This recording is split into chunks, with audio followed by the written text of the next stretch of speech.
अस्सलामुअलैकुम, कैसे हैं आप सब लोग। इंशाल्लाह सब लोग ठीक ठाक होंगे। और आपको पता है आज मैंने बनाया है जी अरवी गोश्त, और बहुत ही कमाल, बहुत मज़े का अरवी गोश्त बना है। तो अभी जो मेरे हस्बैंड हैं वो ऑफिस से वापस आ चुके हुए हैं और मैंने उनके लिए जो है वो प्लेट रेडी कर ली है, खाना रेडी कर लिया है। तो सुनते हैं उनकी रिमार्क्स। बहुत ही मज़े का खाना है यार, तुम बहुत ही मज़े का खाना है। मैं झूठी तारीफ़ नहीं कर रहा, वाकई बहुत मज़े का खाना है। मतलब कि अरवी गोश्त वाकई बहुत अच्छा बना है। तो चलते हैं आज इसकी रेसिपी की तरफ। बिस्मिल्लाहिर्रहमानिर्रहीम। देखिए आज मैंने कैसे बनाया है इसको। तो अभी अरवी को हमने छील लिया है और सारी अरवी को हमने इस तरह से बाइट लाइक जो शेप होती है उसमें काट लिया है, क्यूब्स लाइक में। ठीक है, अभी हम इसको एक बाउल में डाल के और इसके ऊपर 1 चम्मच जो है वो नमक का स्प्रिंकल करेंगे अच्छे तरीके से। स्प्रिंकल करने के बाद हमने इसको मिक्स करके छोड़ देना है तकरीबन 10 से 15 मिनट के लिए, कम से कम 10 से 15 मिनट के लिए आप अरवी को नमक लगा के रख दें। उतनी देर में हम क्या करेंगे कि इसका जो बाकी का मसाला होगा उस टाइम में हम वो रेडी कर लेंगे। तो अभी हम काटने लगे हैं जी अनियन। मैंने इसके लिए जो है वो 3 मीडियम साइज़ के अनियन लिए हैं जिनको फाइनली चॉप कर लिया हुआ है। जैसा कि मैं आपको हर रेसिपी में साथ साथ टाइम मैनेज करने का बताती रहती हूँ कि कौन से टाइम में आप कौन सा काम मैनेज कर सकती हैं। और ये हमने लिया है जी मटन 750 ग्राम, यानी कि 3 पाव के करीब ये मटन है। 3 पाव से ज़्यादा ही होगा। और 1 केजी जो है वो अरवी है जिसको अब हमने धो के अच्छे तरीके से रख लिया हुआ है। ये मैंने लिया है कढ़ाई के अंदर 1 कप वेजिटेबल ऑयल। जैसे ही ऑयल थोड़ा गर्म होने लगेगा हमारा तो इसके अंदर इस तरह से बबल बनने लगते हैं। जैसे इसमें बबल बनने लगेंगे तो हम अरवी को इसके अंदर ऐड कर देंगे। अभी हमने करना है जी अरवी को फ्राई। और अरवी जो है वो फ्राई होने में आलमोस्ट 10 से 12 मिनट्स लेगी, क्योंकि अभी आपने देखा होगा कि अरवी का सारा जो कलर है वो बिल्कुल दूधिया कलर का है। ठीक है, स्टार्ची है। तो अभी हमने इसके अंदर जो स्टार्च है उसको सारी के सारी को ट्रांसपेरेंट टाइप की जो शेड होती है उसमें लेके जाना है। अरवी जितनी भी हमारी फ्राई हो रही है उसके पैरेलल हम क्या करेंगे कि गोश्त का मसाला रेडी कर लेंगे। ये हमने 3 पाव मटन लिया हुआ है, इसके अंदर अब मैं इसके सारे के सारे मसाले ऐड करने लगी हूँ। ये देखें, ये जो हमने 3 मीडियम साइज़ के अनियन लिए थे उनको फाइनली चॉप करके मैंने वॉश कर लिया है, वो मैं इसके अंदर ऐड कर रही हूँ। अलग से मसाला प्रिपरेशन से ये होता है कि आपकी जो फोकस होता है ना सालन के ऊपर वो बहुत मेंटेन रहता है। और ये मैंने क्या किया है जी, जिंजर गार्लिक लिए है। और मोस्टली जो भुनाई वाले सालन होते हैं मैं उसके साथ क्या करती हूँ कि ग्रीन चिलीज़ को भी इसके अंदर फाइनली चॉप करके ऐड कर देती हूँ। ये जिंजर गार्लिक और 3 ग्रीन चिलीज़ का पेस्ट था। और ये मैंने लिया 1 बड़े साइज़ का टमाटर जिसको मैंने फाइनली चॉप किया है, वो मैंने इसके अंदर ऐड किया है। और साथ साथ जो है वो हमारी टैरो रूट्स यानी कि अरवी जो है वो फ्राई हो रही है। हम वक्फे से उसके अंदर चम्मच चलाते रहेंगे, उसको स्टीर करते रहेंगे। ये देखें। और मैं आपको मसाला, जब आप स्पेशली भिंडी गोश्त बनाएं या अरवी गोश्त बनाएं तो या इस तरह की कोई भी जो 2 स्टेप में आपका साला रेडी होता है तो उसमें आप ज़रा हसल बसल का शिकार हो जाते हैं, तो उससे बचने के लिए आप मसाला अलग से रेडी किया करें। और ये मैंने दालचीनी ऐड की है इसके अंदर 2 बड़े टुकड़े। और ये जो है वो 2 टेबलस्पून के करीब मैंने इसके अंदर ड्राई कोरिएंडर जो है पिसा वो ऐड किया है। ये मिर्च का चम्मच गया है जी हमारा गोश्त का, और ये जो मिर्च का 1 चम्मच है वो गया है अरवी का। ठीक है, इसी तरह से ये मैंने हल्दी ऐड कर दी है इसके अंदर 1 टेबलस्पून के करीब। और ये चम्मच जो मैं डाल रही हूँ जी ये है गोश्त का नमक। ठीक है, और ये जो नमक डाला है ये मैंने अरवी का डाला है। ये मैंने थोड़ा डाला है क्योंकि अरवी को हमने नमक से वॉश किया हुआ है। और ये हम डाल रहे हैं जी इसके अंदर पिसा हुआ गरम मसाला। जब आप 2 स्टेप की हंडियाँ बनाते हैं तो नमक मिर्च को भी 2 स्टेप में डाला करें। देखिए जैसे हमने मिर्च लिए, मतलब माइंड में रहता है ना वो आपके कि ये मैंने उसके लिए ली थी, ये मैंने उसके लिए ली थी। इससे क्या होता है आपकी नमक मिर्च जो है ना वो सालन में डिस्टर्ब नहीं होती है, आपको ना बड़ा एक एस्टिमेट सा आइडिया रहता है। और ये देखें जी अरवी हमारी हो गई है फ्राई बड़े अच्छे तरीके से। ये देखें आपको ऊपर से नज़र आ रहा होगा। ठीक है, आपको इसकी लुक से पता चल रहा होगा।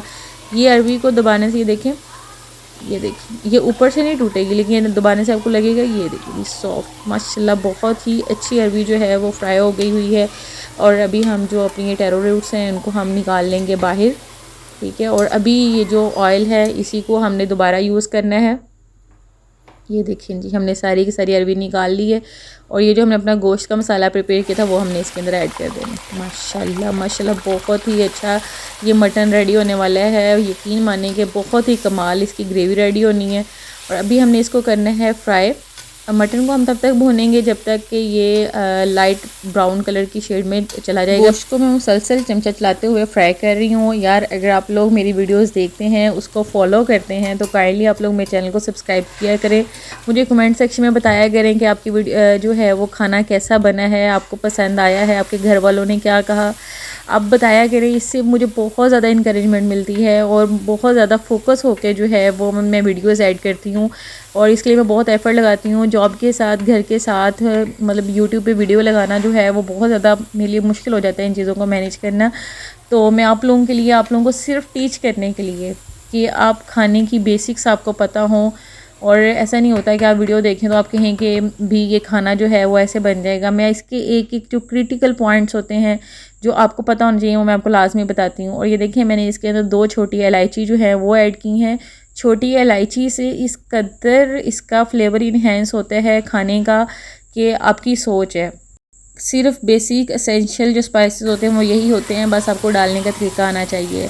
और ये देखिए गोश्त को भूनने के बाद मैंने इसके अंदर 2 कप पानी के ऐड कर दी हैं और अभी हमने जो मटन है ना वो 20 मिनट्स लेगा पकने के लिए। मटन को हमने ढक दिया है और ये देखें जी पकते हुए हो गए हैं 20 मिनट्स। माशाल्लाह माशाल्लाह। आपने देखें सालन का जो पानी है वो 80% ड्राई हो गया हुआ है और आपको नज़र आ रहा होगा कि इसकी साइडों से, अगर मेरा कैमरा आपको दिखा सके कि ये साइडों से जो है वो कढ़ाई के ऑयल छूटना नज़र आने लग गया है। ये देखिए अगर मैं सालन को हिलाती हूँ तो आपको इसके ऊपर तरी जो है ना वो नज़र आने लगी होगी, ऑयल क्लियर। ये देखें साइडों पे ऑयल छूट गया हुआ है। इस टाइम पे आके मतलब जब आपका 20% इसके अंदर पानी हो और बाकी जो है वो ऑयल छूट रहा हो तो हमने यहाँ इस टाइम पे आके जो है वो अरवी जो हमने फ्राई की थी वो ऐड कर देनी है, क्योंकि अरवी ने भी अभी इसके अंदर सॉफ्ट होना है और बाकी जो थोड़ा बहुत ग्रेवी के लिए हमें इतना पोर्शन जो है वो पानी का रिक्वायर्ड है। इसको अच्छे तरीके से मिक्स करने के बाद हम ढक देंगे इसको। और अगर आपको लगे कि जो है सालन आपको इतना ही रेडी चाहिए, मतलब ग्रेवी इसके अंदर ज़्यादा चाहिए है, तो इस स्टेज पे आके आप इसके अंदर हाफ़ कप जो है वो पानी का ऐड कर सकती हैं। लेकिन मुझे इसके अंदर पानी का पोर्शन ठीक लग रहा है तो मैं अभी इसको पूरे 10 मिनट के लिए ढकने लगी हूँ। उसके बाद जो ये कमाल रेडी होने वाला है ना कि क्या ही बताऊँ मैं आपको। अभी हम इसको दम वाला फ्लेम करके साइड वाले चूल्हे पर ट्रांसफ़र कर देंगे और साथ ही मैं बनाने लगी हूँ जी रोटियाँ।